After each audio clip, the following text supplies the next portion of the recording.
BSS R O 2024 के लिए strategy हम लोग बात कर रहे थे। तो इसको करना कैसे है, सब्जेक्ट वाइज क्या स्ट्रेटजी होनी चाहिए, सब्जेक्ट वाइज हमको कैसे अप्रोच लेके चलना चाहिए, उसके लिए बात करेंगे। ठीक है, तो ये साइंस है, तो साइंस के लिए एक लूसेंट की बुक आती है, लूसेंट बुक आती है, लूसेंट जो पत्ती वाली आती है उसकी नहीं, लूसेंट की साइंस बुक आती है, वो ज़्यादा अच्छी है। ठीक है, और घटना चक्र भी करना है, लूसेंट की साइंस की बुक और घटना चक्र भी करना है। लूसेंट के साइंस की बुक में बहुत अच्छे से दे रखा है सारी चीज़ें, कोई भी टॉपिक छोड़ा नहीं, बहुत कॉम्प्रिहेंसिवली दे रखा है। और घटना चक्र इसलिए करना है ताकि आपका घटना चक्र में प्रैक्टिस अच्छी हो जाए।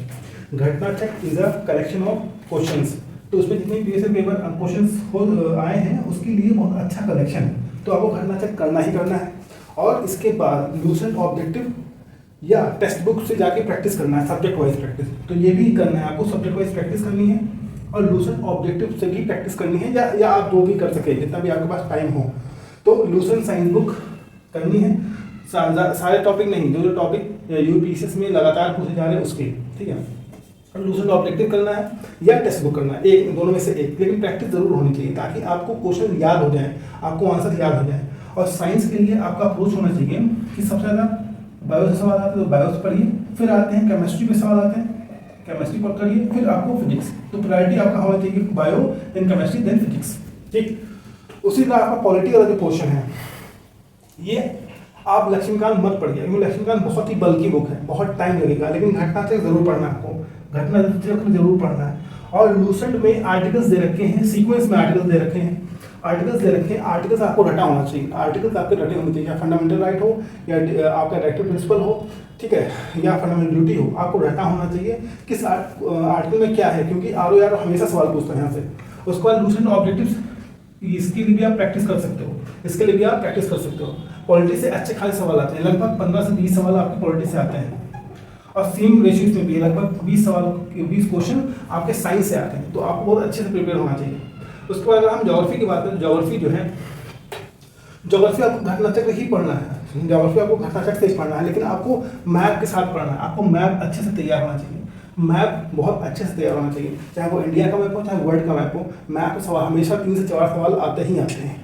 ठीक है, और ज्योग्राफी में एक एग्रीकल्चर पोर्शन के लिए जो आपका डाटा होगा वो आर्थिकी दृष्टि एक बुक निकालती है आर्थिकी, उसमें एग्रीकल्चर डेटा भी होता है, इकोनॉमिक डेटा भी होता है, तो उसके लिए आपको आर्थिकी पढ़नी ही पड़ेगी। और इसमें भी सेम चीज़ है कि आप प्रैक्टिस के लिए आप लूसेंट ऑब्जेक्टिव बुक ले लीजिए, उसमें ही सब्जेक्ट वाइज दिया रहता है, तो सब्जेक्ट वाइज आप प्रैक्टिस कर लीजिए पूरा का पूरा। ठीक है, इसमें भी लगभग 15 से 20 सवाल यहाँ से आते हैं, 15 से 20 सवाल आपके यहाँ से आते हैं। तो अब हम बात करते हैं प्राचीन भारत या एंशिएंट इंडिया की, मिडावल इंडिया की एंड मॉडर्न इंडिया की। तो प्राचीन भारत जैसे लूसेंट है, लूसेंट तो बेस्ट सोर्स है, लूसेंट आपका बेस्ट सोर्स है एंशिएंट एंड मिडावल दोनों के लिए। ठीक है, मध्यकालीन भारत या प्राचीन भारत दोनों के लिए आपका लूसेंट बेस्ट सोर्स है, तो आपको ये करना ही करना है। ठीक है, ये करने के बाद ठीक है, और 11-12 की जो है वो है आपका एनसीईआरटी, वो भी कर सकते हैं, लेकिन वो थोड़ा कॉम्प्रिहेंसिव ज़्यादा हो जाएगा, वो उसमें थोड़ा डिटेलिंग ज़्यादा है, तो आप उसको स्किप कर सकते हैं। लेकिन अगर आप यूपीपीसीएस या यूपीएससी की तैयारी करें तो वो कर सकते हैं, लेकिन आरओ के लिए आपके लिए लूसेंट बेस्ट सोर्स है और वहीं से इनफ हो जाता है। लेकिन घटना चक्र जरूर करना है, घटना चक्र जरूर करना है। ठीक है, दोनों के लिए घटना चक्र जरूर करना है।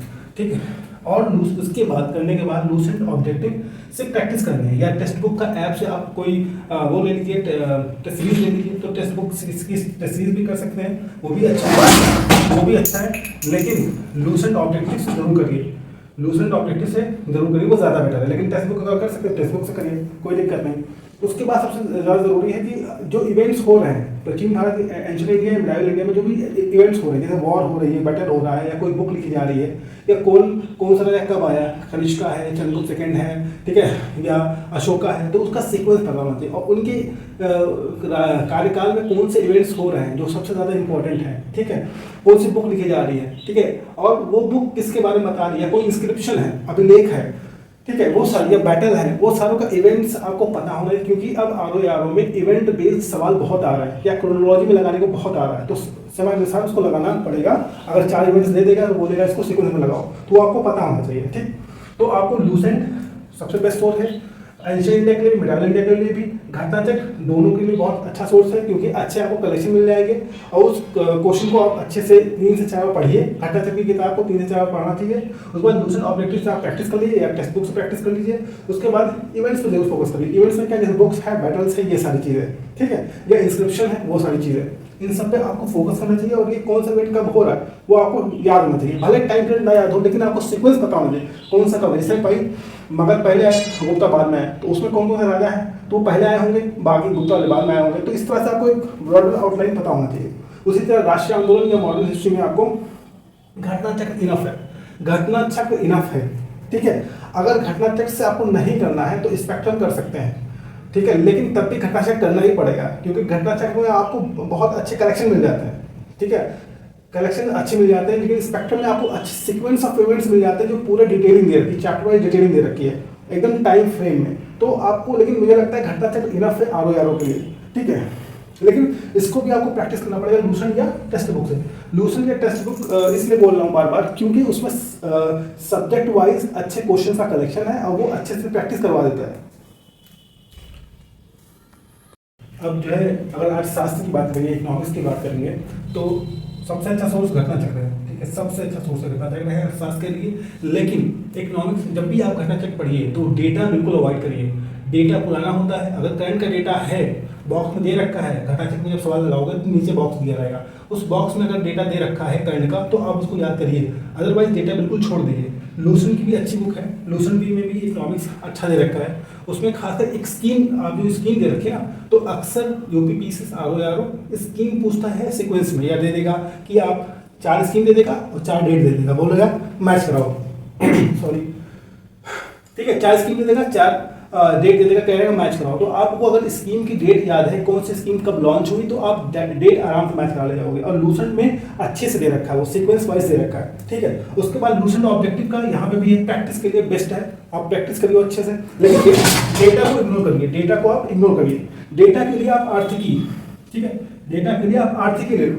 आर्थिकी दृष्टि की एक बुक है, आती है, जिसमें एग्रीकल्चर डेटा, मतलब जितने भी एग्रीकल्चर रिलेटेड डेटा जो नए आते हैं, बजट, ठीक है, उसके बाद जो है आपका फॉरेस्ट रिपोर्ट, ये सारी चीज़ इसमें दे रखी होती है। बहुत अच्छा इकोनॉमिक सर्वे सब कुछ अच्छे से दे रखा रहता है। तो आपको ये सब करना है, बजट के लिए भी करना है, ठीक है, बजट के लिए भी करना है, इकोनॉमिक सर्वे के लिए भी करना है।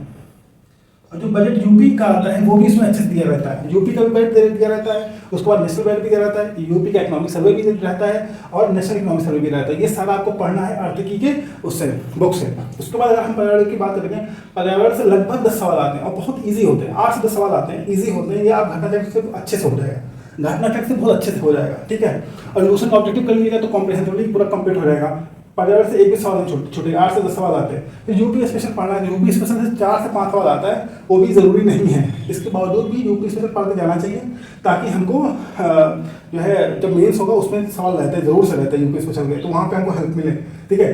यूपी स्पेशल में एक इंग्लिश की बुक है, राकेश सरस्वत जी की है, राकेश सरस्वत की बुक है, इंग्लिश में है, बहुत अच्छी बुक है। और दूसरी बुक है उत्तर प्रदेश विशेष वाणी की एक बुक आती है, ठीक है, वो बहुत अच्छी बुक है, वो हिंदी मीडियम के लिए बहुत अच्छी बुक है, ठीक है। राकेश सरस्वत वाली इंग्लिश में आती है, इंग्लिश में हिंदी में आती है कि नहीं मुझे क्लियर नहीं है। और एक यूट्यूब चैनल है दिग्विजय सरकार यूट्यूब चैनल है, वो वहाँ पे उन्होंने यूट्यूब चैनल में फ्रीली आप अवेलेबल है, यूपी स्पेशल की क्लासेस अवेलेबल है, ठीक।